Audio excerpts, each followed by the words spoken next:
E a gente vai fazer a nossa conexão já feita com um dos governadores que estava presente no Palácio do Planalto ontem na reunião convocada pelo presidente Lula para tratar de segurança pública e da proposta de mudança à Constituição. O governador do Ceará, Eumano de Freitas, governador pelo PT, já está conosco aqui conectado. Muito boa tarde, obrigado pela oportunidade de estar conosco e pela paciência poder nos esperar aqui, fazer o nosso intervalinho para tomar uma água, governador, e agora a gente poder conversar com tranquilidade. Queria ouvir um pouco o seu balanço do que foi esta reunião de ontem.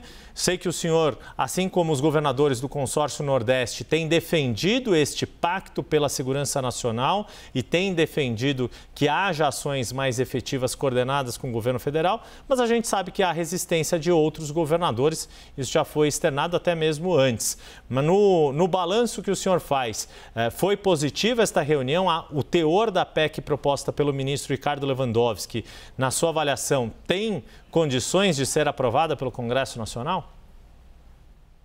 Primeiro, boa tarde, Yuri, boa tarde, Débora, boa tarde a todos que nos acompanham. Eu primeiro quero agradecer a oportunidade de estarmos aqui e conversarmos um tema tão importante para o Brasil, como é segurança pública, ainda mais para o meu estado, o estado do Ceará. Primeiro, eu considero muito positivo que o governo federal chame os governadores, acompanhados do seu secretário de Segurança Pública, para discutir o tema da segurança pública, apresentando uma proposta de mudança da Constituição para elevar o patamar de uma lei que existe hoje, uma lei ordinária, e passar para a Constituição um sistema unificado de segurança pública. Isso eu considero muito importante e creio que temos todas as condições de aprovar, porque efetivamente todos os estados vivenciam situações muito difíceis no que diz respeito à segurança pública do país. É o maior desafio de política pública que temos hoje para a nossa sociedade. Agora, nós também temos a opinião clara de que apenas colocar na Constituição é insuficiente para atender o reclamo e o medo que o nosso povo hoje sente. Então, os governadores que estiveram na reunião, todos eles, todos, absolutamente todos, foram muito enfáticos de que nós podemos discutir e aprovar a PEC, um ou outro questionamento, que é possível chegarmos a um entendimento, mas é preciso medidas práticas. São medidas que nós precisamos tomar especialmente no que diz respeito ao enfrentamento de organizações criminosas, seja no que diz respeito à integração das nossas forças, integração das nossas polícias militares, civis, com a Polícia Rodoviária Federal e Polícia Federal, seja nos gargalos legais que temos para fazer a asfixia de organizações criminosas que estão indo para atividades aparentemente ilícitas, construindo ou montando empresas para lavagem de dinheiro. E falas muito evidentes dos nossos governadores todos de que nós precisamos utilizar o COAF e toda a inteligência que é possível no sistema bancário brasileiro para identificarmos como esse recurso do tráfico de drogas é movimentado no Brasil e, com isso, identificar aqueles que lavam dinheiro para as organizações criminosas e prender essas pessoas e fechar essas empresas.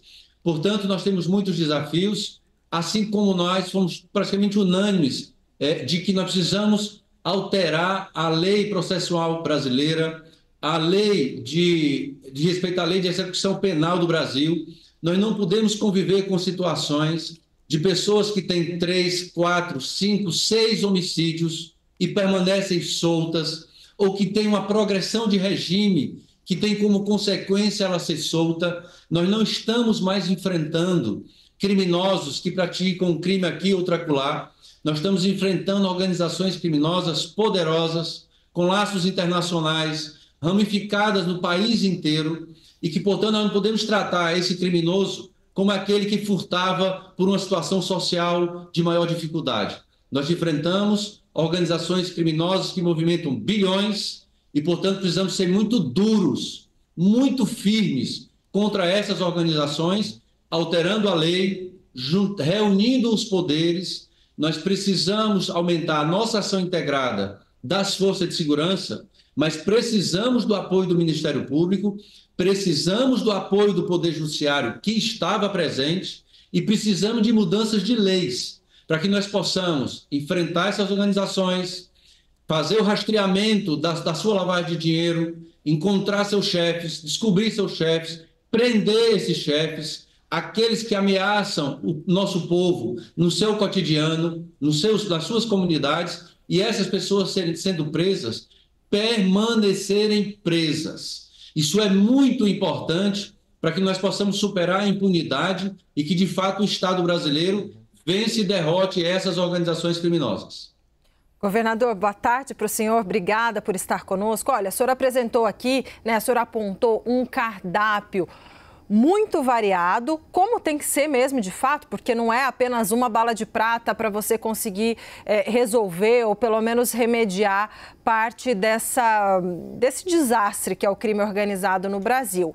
Eu vou pensar exatamente o que o senhor fala sobre mudanças na lei de execução penal, porque o sujeito, a polícia faz o trabalho, a inteligência faz o trabalho, prende e o cara sai pela porta da frente. Isso é revoltante para quem trabalha nas forças de segurança e para a vítima, para a sociedade, para a população. Tem toda uma discussão, né, sobre recuperação, etc. Mas eu quero saber o seguinte: o quanto a PEC da segurança e o quanto o governo federal e o quanto os governadores estão dispostos realmente a rediscutir a lei de execução penal? Pelo que eu percebi ontem, Débora, todos estão convencidos da necessidade de mudança. Inclusive o governo federal? Inclusive o governo federal, quando ele propõe diretrizes, quando ele coloca a necessidade de nós unificarmos nossos dados. Vou dar um exemplo, porque parece que a gente não... Eu entendo que não podemos colocar um culpado. Nós temos problemas em todas as áreas. Por exemplo, eu tenho um juiz numa audiência de custódia, ele tem uma pessoa que foi presa. A pessoa senta na audiência de custódia. O juiz não conhece aquela pessoa. Esse juiz, Débora, ele não tem acesso ao banco de dados da vida pregressa nos estados por onde essa pessoa passou. Ele, às vezes, tem que tomar uma decisão, se solta ou não, sem ter acesso ao banco de dados. Esse país não tem o banco de dados das pessoas que praticam crimes. A pessoa pratica um crime na Bahia, vem para o Ceará, do Ceará ela vai para o Pernambuco, do Pernambuco ela vai para o Rio de Janeiro. Onde ela for presa, o juiz que vai receber essa pessoa para tomar a decisão não sabe se ela é uma pessoa realmente perigosa. Se ela soubesse dessa vida pregressa, tenho certeza que o juiz não soltaria, pelo menos a sua ampla maioria, porque são pessoas sérias. Agora, nós não temos sequer unificação de banco de dados. Agora nós estamos com o governo federal fazendo a Carteira Nacional de Identificação Única. 21 estados, agora o Ceará entre eles, só faz expedição de carteira única nacional, o que vai nos permitir ter biometria, o que vai nos permitir no futuro ter esse banco de dados. Nós temos que acelerar isso, por exemplo, de quem está preso nas nossas penitenciárias, porque quando ele fugir, se ele for reincidente, o juiz ter acesso a essa informação. Da mesma maneira, a lei de execução penal, não é possível alguém que tem 5, 6 crimes, essa pessoa está solta. Nós precisamos, o Supremo Tribunal Federal tomou uma decisão muito importante há algumas semanas atrás, de que aqueles que saem condenados pelo Tribunal do Júri não mais respondem liberdade, saem do Tribunal do Júri presos. E nós temos que fazer isso também com as pessoas que nós temos conhecimento, que são chefes de organizações criminosas. Nós temos informações em todos os estados. Vários governadores relataram diversas situações de pessoas que a polícia prendeu com 800 quilos de cocaína, com 300 quilos, e essas pessoas no dia seguinte foram soltas e efetivamente vão praticar novos crimes. Aqui no Ceará nós tivemos pessoas que deram tiro em cidadão numa praça e tinham 5, 6 homicídios e estavam soltas e praticando crime. Então nós temos muito. De outro lado, nós temos muitas vezes situações em que o sujeito é preso e na hora de fazer um flagrante, é feito com uma nulidade tão grave, tão ilegal, que o juiz se sente numa situação de muita dificuldade, porque a nulidade é tão grave que, por uma questão legal, ele se sente obrigado a fazer uma concessão de um pedido de um advogado. Então, o fato é que nós temos que ter grandeza e essa foi a decisão da reunião. A reunião, o presidente Lula disse que nós estávamos ali para discutir a PEC, mas que os governadores falassem tudo, que eles colocassem todas as realidades. E a decisão final do presidente da República foi de que nós íamos fazer sugestões de modificações na PEC, mas que nós iríamos discutir também os outros temas, entre eles a lei de execução penal. E o que mais foi falado na lei de execução penal é que nós precisamos alterar o sistema de progressão de pena, porque uma pessoa que é absolutamente perigosa, reconhecida pelo delegado, reconhecido pela Polícia Militar, reconhecido pelo Ministério Público, reconhecido pelo juiz. Essa pessoa passou um ano com um bom comportamento na prisão, ele não deixou de ser perigoso. Ele apenas está usando a brecha da lei para ter uma progressão, para ser solto e voltar a praticar o crime. Ele continua perigoso. Se ele é perigoso, ele tem que continuar preso. E eu tenho a impressão de que isso, nós temos uma grande unidade em todas as forças políticas, em todos os governadores e governadoras, e eu saio muito animado de que a gente possa, a partir da determinação do presidente Lula, nós discutirmos situação de estudo de crime financeiro, de lavagem de dinheiro das organizações criminosas, de alteração de lei no que diz respeito a tratamento diferenciado dos réus de organizações criminosas e de modificação da lei de execução penal para essas pessoas que integram organizações criminosas. Se nós conseguirmos e temos todas as condições de termos consenso ou construirmos amplas maiorias no Congresso, nós vamos dar uma grande contribuição, especialmente para os governadores, porque somos nós que estamos com essa grande dificuldade de enfrentar essas organizações criminosas, muitas vezes sem ter a lei que nos ampare para as ações que nós precisamos fazer e não conseguimos fazer porque não temos uma legislação modernizada, que é o que nós hoje precisamos. Governador, deixa eu trazer a Renata Varandas, nossa analista de política em Brasília, para participar da entrevista e também fazer uma pergunta. Renata. Oi, governador, boa tarde, obrigada pela sua presença aqui. Governador, eu fiquei com a impressão ontem na reunião de que teve muita adesão à PEC da Segurança Pública, principalmente por parte dos governadores que apoiam o presidente Lula. A gente teve algumas manifestações ali de governadores da oposição, uns mais comedidos, como é o caso do governador de São Paulo, o Tarcísio de Freitas, que é mais comedido. No entanto, a gente teve, por exemplo, o Ronaldo Caiado, de Goiás, dizendo, inclusive, por exemplo, que se na PEC da Segurança Pública tivesse, se fosse obrigado a colocar câmeras nos uniformes dos policiais, ele não iria cumprir essa decisão, como se ele tivesse o poder de não cumprir uma lei. Mas o que me pareceu ali é que, de fato, há uma boa vontade para com a PEC da Segurança Pública, só que isso é só um pequeno passo, porque esses governadores, certamente, eles vão conversar com as suas bancadas e também com os seus estados. E a PEC, depois que vocês se reunirem, conversarem, chegarem a um texto comum, isso vai ter que ser votado ainda no Congresso.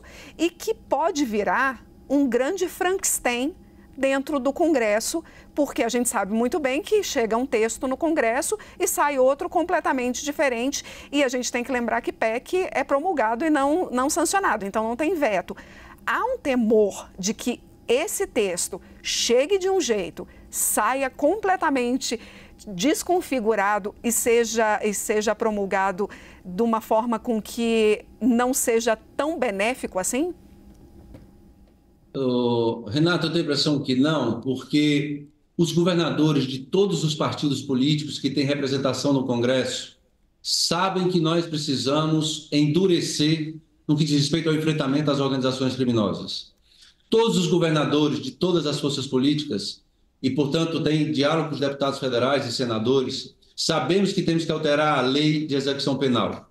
Sabemos que hoje nós buscamos investigar com as nossas polícias civis, encontramos patrimônio, recursos em mão de organizações criminosas, recuperamos patrimônio e, da vez, nós não conseguimos reverter isso para as forças de segurança, para enfrentar com mais força essas organizações.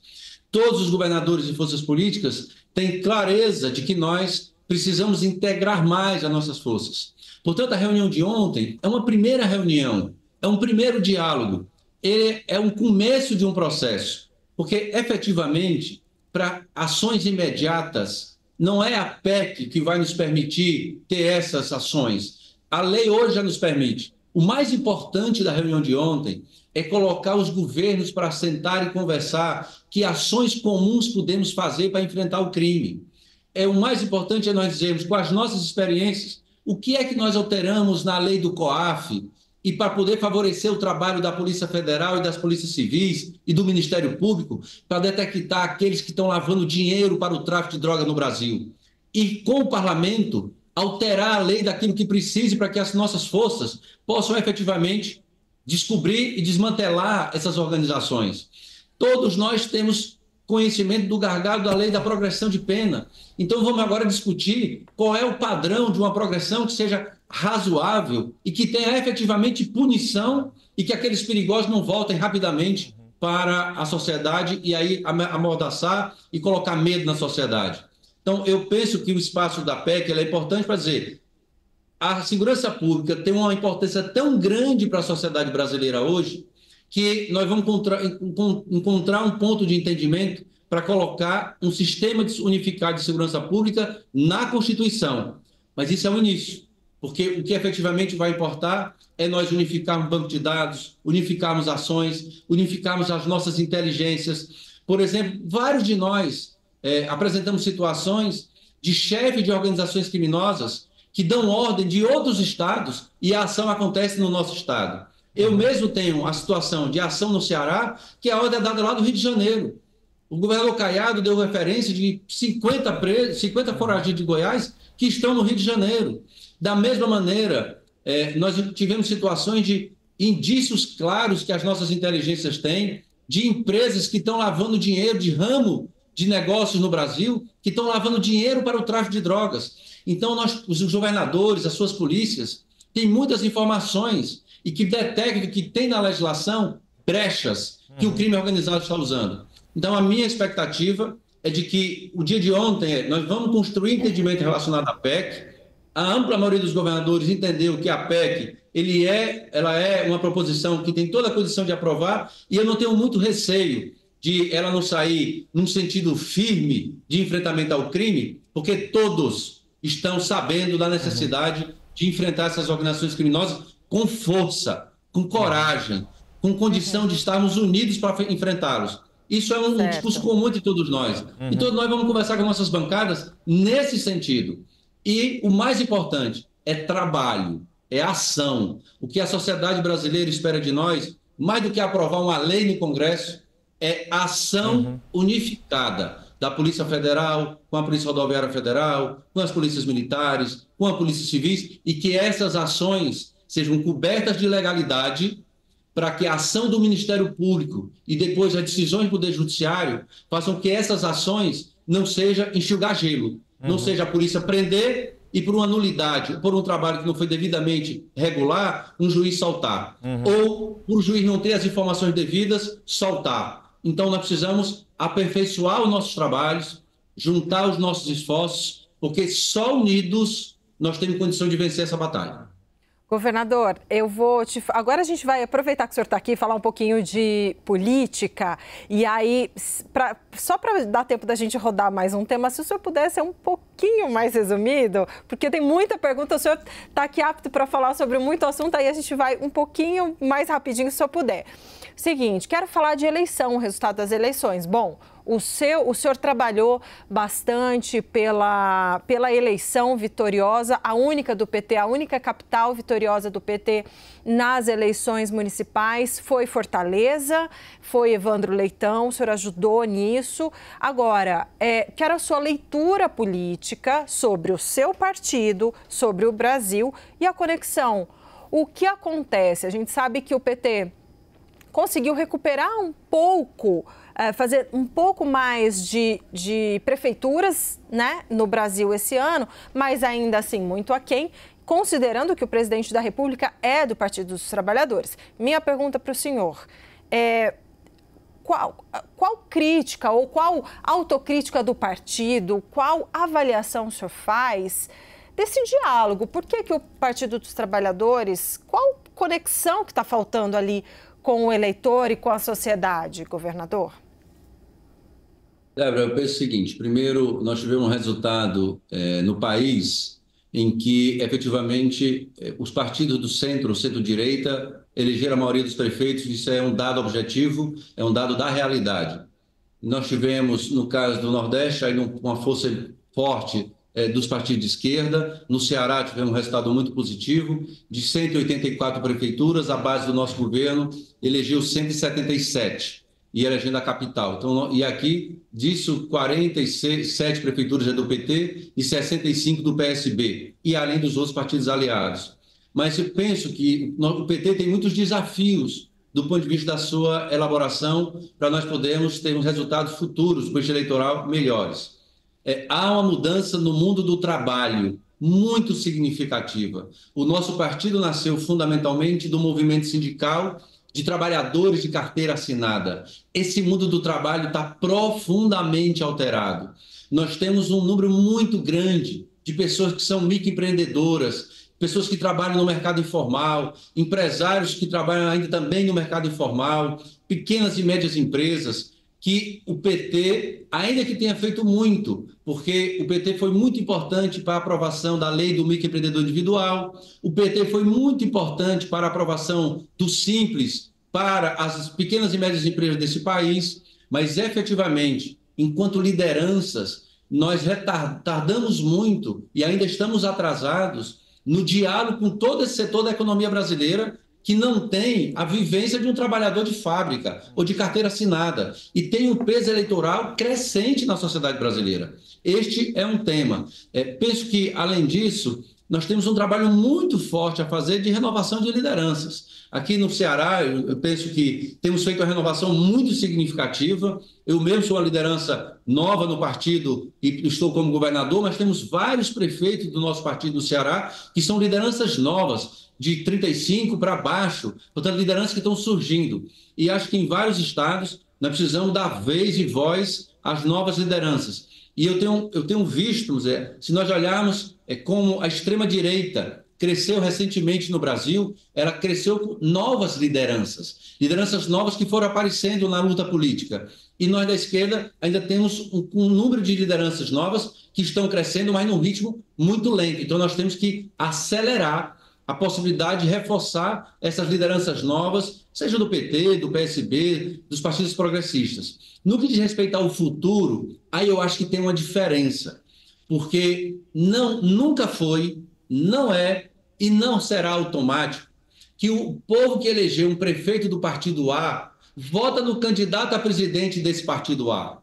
É o contrário, ou não tem essa ligação, não vou dizer que é o contrário, não tem essa ligação automática. O povo vota no município por um prefeito que ele considera que vai ser o melhor para gerar o seu município, e para governador e presidente é outra eleição, são outros critérios. Ele vai avaliar de fato se o governo do presidente Lula melhorou a sua vida ou não, se o governador melhorou ou não a situação do seu estado, e aí é que ele vai decidir o seu candidato. Então, o fato de um partido, basta nós olharmos na nossa trajetória quantas prefeituras o MDB tinha quando então o senhor Luiz de Guimarães foi candidato a presidente. Ele tinha uma enormidade de prefeitos. E quando foi a candidatura a presidente, essa força do município não se reproduz na eleição presidencial. Então, são processos distintos, separados, com dinâmicas próprias, com critérios do eleitor na hora de votar também diferenciados. E, portanto, é importante ter muita cautela, porque nós precisamos do PT fazer a nossa avaliação interna, avaliarmos o que podemos melhorar, o que é que tem de novo na sociedade brasileira que nós estamos tardando a dialogar com maior intensidade, e, ao mesmo tempo, saber que tudo isso, na eleição presidencial dos governadores, vai se colocar de uma maneira diversa do que se coloca na eleição municipal. Governador, para a gente encerrar aqui bem rapidinho, a gente está num fim de semana importante para os jovens no Brasil todo, que é a realização da prova do Enem. E o estado do Ceará tem tido uma série de políticas de educação bem-sucedidas, inclusive nessa questão do ensino médio. O estado do senhor, pelo segundo ano consecutivo, se eu não estou enganado, bateu o recorde entre os estados de inscrição dos alunos na rede pública. Praticamente todos os alunos da rede pública do Ceará no ensino médio se inscreveram para fazer o Enem. Como é que se conseguiu esse resultado? Qual é o caminho para se garantir a adesão, que os estudantes queiram continuar a sua trajetória educacional rumo ao ensino superior? E como garantir que esses alunos tenham condições, de fato, de terem boas notas no Enem? Yuri, é decisão política de que a educação realmente é prioridade, não só no discurso, mas na prática, e continuidade. Esse processo no Ceará, ele iniciou ainda com o então governador, hoje senador, Cid Gomes, continuada pelo governador Camilo e governador Isolde, que eu estou dando continuidade. Eu vou terminar o nosso governo com 100% das escolas do estado do Ceará em tempo integral. Nós estamos distribuindo mais de 220 mil tablets. Todos os alunos da rede pública estadual do Ceará têm um tablet com conectividade.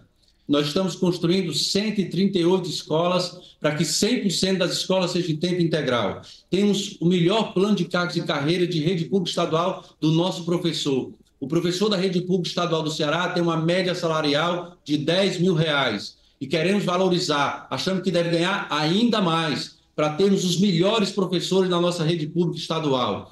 E fazemos todo um trabalho de incentivo para os nossos estudantes, de preparação, a passagem para o estudante fazer a prova é de graça, nós fazemos aulões para esses alunos, nós ajudamos os alunos a tirar os documentos, a fazer suas inscrições e damos a esses jovens a animação necessária para eles acreditarem que eles vão ingressar no ensino superior. E isso tem dado tanto resultado que ano passado nós tivemos a aprovação de mais de 22.500 jovens da rede pública estadual ingressando no ensino superior. Portanto, aqui nós temos efetivamente a educação como a principal política pública para o desenvolvimento do estado do Ceará. E nós acreditamos que na economia que nós estamos construindo, o conhecimento é fundamental para o desenvolvimento econômico de uma região. E o Ceará entendeu isso, e nós vamos cada vez mais investir na educação, numa educação pública com muita qualidade, de tempo integral, de 9 horas. Nós já estamos com 75% das nossas escolas em tempo integral. E estamos trabalhando para chegar nos 100%. E grande parte delas, escolas técnico-profissionalizantes, onde os nossos alunos vão aprendendo também uma profissão, e uma profissão naquilo que tenha depois condição de empregabilidade ou de empreendedorismo para essa juventude que está na nossa escola. Então, aqui é resultado de uma decisão política de que a escola de fato é prioridade e continuidade de um projeto político e muita parceria com os municípios. O Brasil tem uma meta de, em 2030, 80% das crianças aprenderem a ler e escrever no 2º ano. Essa meta do Brasil é para 2030. O Ceará já alfabetiza 85%. Então, a meta do Brasil, nós já passamos. Então, a nossa meta para 2030 é 100% das crianças aprendendo a ler e escrever no 2º ano. E isso tudo é regime de colaboração do governo do estado com os municípios, com as prefeituras. Perfeito. Nós conversamos aqui com o governador Eumano de Freitas, governador do Ceará pelo PT, Partido dos Trabalhadores. Governador, muito obrigado pela entrevista. A gente volta a se falar numa outra oportunidade. Um bom fim de semana. Obrigada, abraço, governador. Vocês também. Obrigada, excelente papo, viu? Muito obrigada, bom trabalho. Eu agradeço.